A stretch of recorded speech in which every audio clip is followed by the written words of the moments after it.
देश में चल रहा है खालिस्तानी सपोर्टर अमृतपाल सिंह के बारे में तो जानते ही होंगे, जिसकी वजह से पंजाब में इंटरनेट को सस्पेंड कर दिया गया और पुलिस पूरे पंजाब में इन्हें ढूंढती फिर रही है और बाहर देशों में खालिस्तानी सपोर्टर इंडिया के खिलाफ प्रोटेस्ट कर रहे हैं।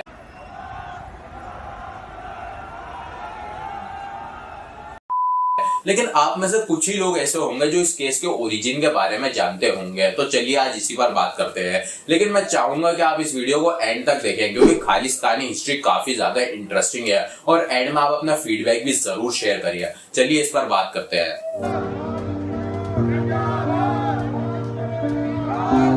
भाग के जाएगा अमृतपाल, तो कहां भाग के जाएगा?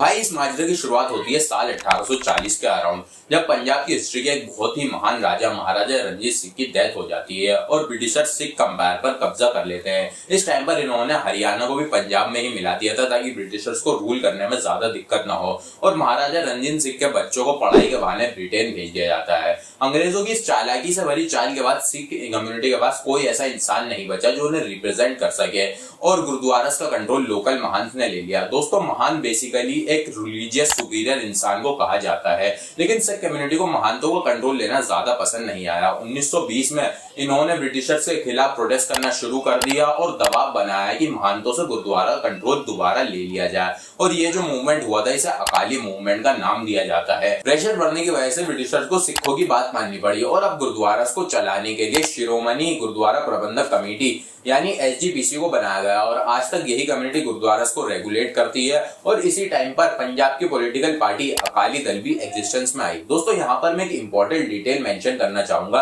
कि जब ब्रिटिशर्स ने सिख अंपायर पर कब्जा किया था तो सिख कम्युनिटी के मन में कहीं ना कहीं ये बात तो थी कि जब ब्रिटिश सरकार हटेगी तो हमें हमारा सिख अंपायर वापस मिल जाएगा। लेकिन जब 1929 में पूर्ण स्वराज की मांग उठी तो सिख कम्युनिटी को यह बात कुछ ज्यादा पसंद नहीं आई और यही चीज हम इनके पुराने कल्चर्स में भी देख सकते हैं, जैसे ये राज करेगा खालसा। लेकिन जब इंडिपेंडेंस का टाइम आया तो सिचुएशन कुछ ऐसी बन गई थी कि इंडिया की पॉपुलेशन में सिख सिर्फ 1% है, तो उन्हें अलग देश मिलना तो इम्पॉसिबल था, इसलिए उन्होंने यूनाइटेड इंडिया का सपोर्ट किया। लेकिन जब अंग्रेजों द्वारा पार्टीशन की बात करी गई तो सिख कम्युनिटी एक बार फिर से नाराज हो गई क्योंकि उन्हें पता था कि अगर पार्टीशन हुआ तो पंजाब का भी पार्टीशन होगा। ऐसे में हिंदूस को तो हिंदुस्तान मिल जाएगा, मुस्लिम को उनका पाकिस्तान मिल जाएगा, तो हमें भी अपना सिखिस्तान चाहिए। और यही वो पॉइंट ऑफ टाइम था जहाँ पहली बार खालिस्तानी मूवमेंट की शुरुआत हुई।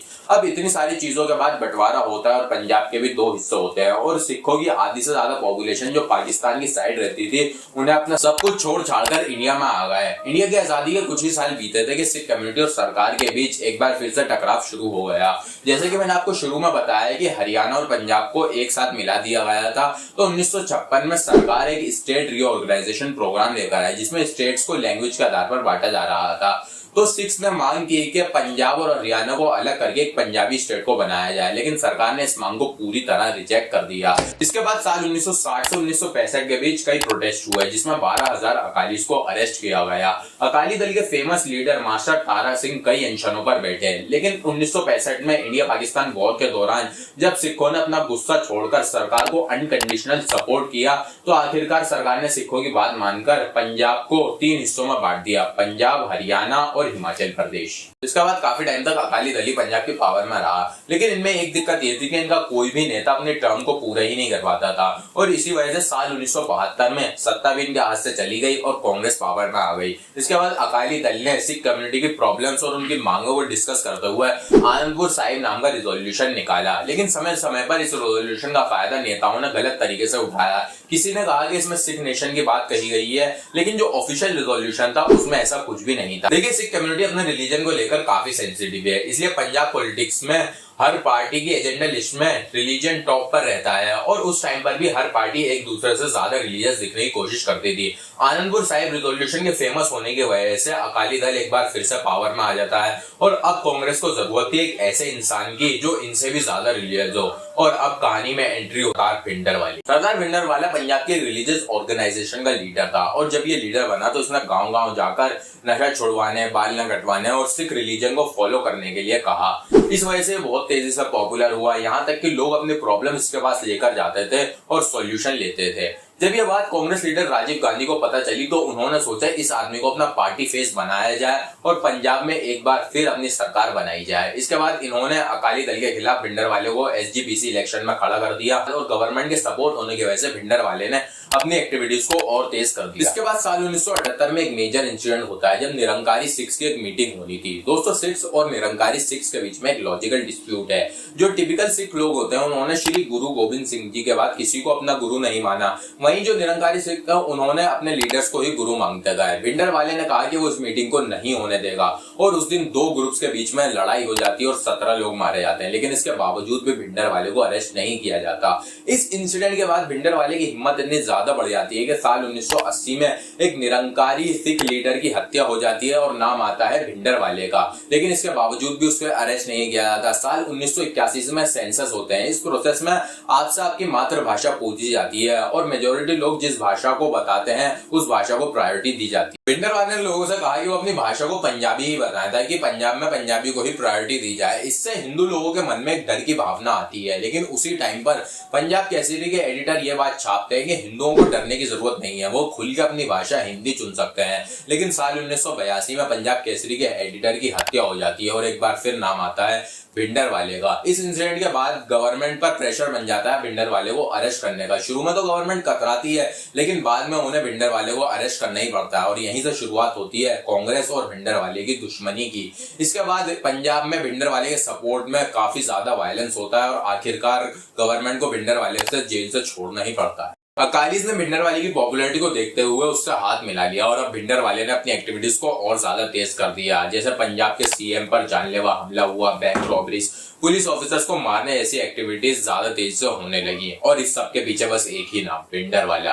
साल 1983 में पंजाब से दिल्ली आ रही एक बस को हाईजैक कर लिया जाता है और सभी हिंदू पैसेंजर्स को उतारकर उन्हें गोली मार दी जाती है और नाम आता है भिंडरवाले का। इसके बाद पंजाब में हालात इतने ज्यादा खराब हो जाते हैं कि वहां प्रेसिडेंट रूल को लागू कर दिया जाता है। अब भिंडरवाले ने अपने काम करने की लोकेशन को अकाल तख्त पर शिफ्ट कर दिया क्योंकि भिंडरवाले को यह यकीन था कि गोल्डन टेम्पल में किसी भी नेता के आने की हिम्मत तो नहीं हो सकती। भिंडरवाले ने हथियार जमा करना शुरू कर दिया और गवर्नमेंट ने भी अपनी तैयारी शुरू कर दी। गवर्नमेंट ने भिंडरवाले को प्रपोजल भेजा कि वो उसकी कुछ मांगों को पूरा कर सकते हैं, लेकिन कुछ मांगे ऐसी हैं जो पॉसिबल नहीं हो पाएंगी। लेकिन भिंडरवाले ने इस प्रपोजल को रिजेक्ट कर दिया और अब गवर्नमेंट के पास सिर्फ एक ही ऑप्शन था, लड़ाई। इस ऑपरेशन को नाम दिया गया ऑपरेशन ब्लू स्टार। 1 जून 1984 को पंजाब में कर्फ्यू लगाया गया और पूरे पंजाब को आर्मी ने टेक ओवर कर लिया। आर्मी गोल्डन टेम्पल में घुसी और 3 से 6 जून तक लड़ाई चली और इसी बीच आर्मी के द्वारा 606 मिलिटेंट को मार दिया गया। आर्मी ने जितना सोचा था ये सब उतना आसान नहीं निकला। भिंडरवाले के लोगों के पास rocket launcher, snipers, anti tank guns और ऐसा बहुत कुछ था। ये लोग एक ट्रेंड आर्मी की तरह ऑपरेट कर रहे थे। इस ऑपरेशन को जल्दी से जल्दी खत्म करने के लिए एंटी टैंक से गोल्डन टेम्पल पर अटैक किया गया, अकाल तख्त पर भी अटैक किया और 6 जून को अकाल तख्त पर कंट्रोल वापस ले लिया। अब भिंडरवाले को तो मार दिया जाता है, लेकिन जैसे ही लोगों को यह पता चलता है कि दरबार साहिब और अकाल तख्त पर भी गोलियां चली हैं तो दुनिया भर के सिख भड़क जाते हैं। सिख एमएलए, एमपी रिजाइन करने लगते हैं और सिख सोल्जर अमृतसर आने की कोशिश करने लगते हैं और ये वही टाइम था जब इंदिरा गांधी के 2 सिख बॉडीगार्ड्स ने उनकी गोली मारकर हत्या कर दी। देखिए, भिंडरवाले को तो मार दिया गया, लेकिन भिंडरवाले एक सोच था और उसके आइडियोलॉजी के सपोर्टर्स हमें समय समय पर देखने को मिलते रहे और उसी का एक एग्जांपल है अमृतपाल सिंह। ये वारिस पंजाब डे का करंट हेड है। ये ऑर्गेनाइजेशन लेट एक्टर और सोशल एक्टिविस्ट दीप सिद्धू के द्वारा बनाई गई थी, जिसका मोटिव था कि ये सेंटर से पंजाब के राइट्स को वापस दिलवाएंगे और पंजाबी कल्चर को प्रिजर्व करेंगे। 29 सितंबर 2022 को अमृतपाल सिंह इंडिया आता है। इससे पहले दुबई में रहता था और कहा जाता है कि फोन के थ्रू दीप सिद्धू से कनेक्टेड था। अमृतपाल सिंह की दस्तारबंदी हुई भिंडरवाले के गांव में और इसने कहा कि भिंडरवाला इसका आइडल है और उसी की तरह इसने नशा छोड़ने और सिख रिलीजन को फॉलो करने के लिए कहा। इसने ये भी कहा कि आपसे जो कोई भी सिख रिलीजन की डिसरिस्पेक्ट करेगा उसे कोर्ट सजा नहीं देगा बल्कि हम देंगे और इसी सेरेमनी में कई खालिस्तानी नारे भी लगाए गए और इसी 24 फरवरी को अमृतपाल सिंह के एक साथी तूफान सिंह को किडनैपिंग के मामले में अरेस्ट कर लिया गया, जिसके खिलाफ अमृतपाल सिंह और उसके साथी बंदूकों और तलवारों के साथ सड़कों पर उतारा है। इसने इस दौरान गुरु ग्रंथ साहिब को अपने साथ रखा था ताकि पुलिस इसके खिलाफ जवाबी कार्रवाई नहीं कर पाए और आखिरकार पुलिस ने अमृतपाल सिंह की बात मान ली और तूफान सिंह को जेल से छोड़ना पड़ा। लेकिन अब पुलिस इसे ढूंढ रही होंगी। इसके खिलाफ खालिस्तानी भावनाओं को भड़काने और आईएसआई के साथ कांटेक्ट में होने जैसे एलिगेशंस भी लगाए गए हैं। दोस्तों ये थी खालिस्तान की पूरी हिस्ट्री। अगर आपको वीडियो इन्फॉर्मेटिव लगी तो वीडियो को लाइक कर दो, अपने दोस्तों के साथ वीडियो को यार जरूर शेयर करना। मैं ऐसी इन्फॉर्मेटिव वीडियोस बनाता रहता हूँ। अपने फीडबैक भी जरूर शेयर करो कमेंट में। मैं मिल जाऊंगा अगली वीडियो में, तब तक के लिए जय हिंद।